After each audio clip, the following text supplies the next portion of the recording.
In this video, I gonna show you how to write cube root in Microsoft Excel.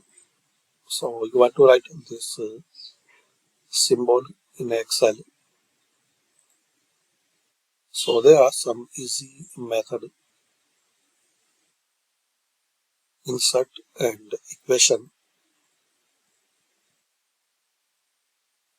And in this second line, you will see cube root.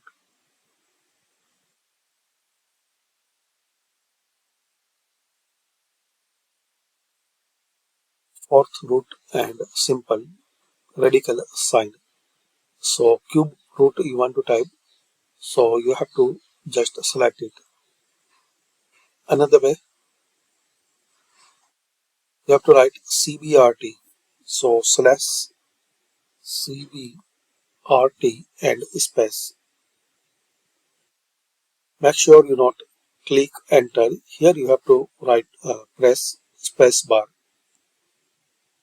So you can write on this cube root in Excel.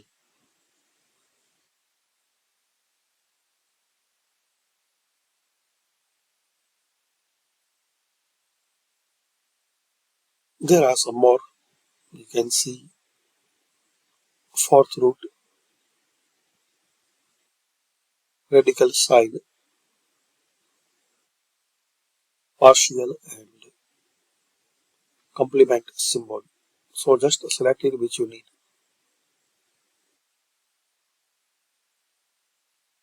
So thanks for watching.